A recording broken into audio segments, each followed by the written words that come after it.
Hello guys, നമ്മുടെ YouTube ചാനലിലേക്ക് എല്ലാ കൂട്ടുകാർക്കും സ്വാഗതം.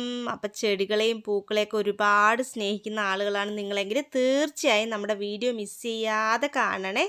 അപ്പോൾ ഇന്നത്തെ നമ്മുടെ വീഡിയോയിൽ നമ്മൾ പറഞ്ഞിട്ടുള്ളത് നല്ല അടിപൊളിയായിട്ടുള്ള എല്ലാവരും ഫേവറേറ്റ് ആയിട്ടുള്ള മന്ദാരമാണ് കേട്ടോ. മന്ദാരത്തിന് ബേസ് ചെയ്ത് നമ്മൾ ഒരുപാട് പാട്ടുകളൊക്കെ കേട്ടിട്ടുണ്ടാവും. അത്രയും ദൈവികമായിട്ടുള്ളൊരു പുഷ്പമാണ് ഈ ഒരു മന്ദാരം എന്ന് പറയുന്നത്.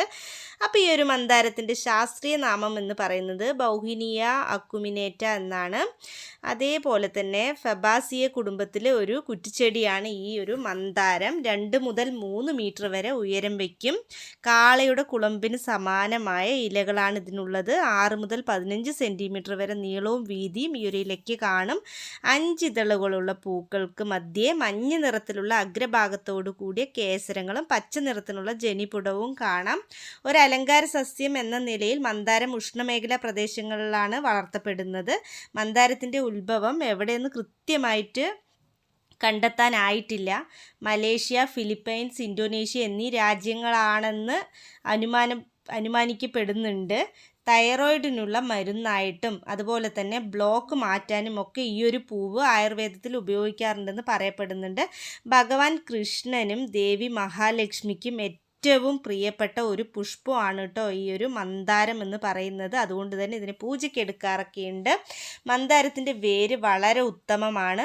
മഞ്ഞ, ചുവപ്പ്, വെള്ള എന്നീ 3 നിറത്തിലാണ് നമ്മൾ മന്ദാരം കൂടുതലായിട്ടും കാണപ്പെടുന്നത്.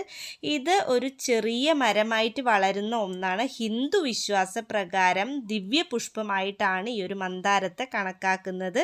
നിത്യഹരിത പുഷ്പമാണ്. വർഷത്തിൽ മുഴുവൻ പൂവിടും ഈ ഒരു ചെടി. കായ്കൾക്ക് ബീൻസിൻ്റെ ആകൃതിയാണ് ഉള്ളത്. കമ്പ് നട്ടിട്ടും അതുപോലെ തന്നെ വിത്ത് പാകിയിട്ടും ഒക്കെ ചെടി നമുക്ക് വളർത്തിയെടുക്കാൻ പറ്റും.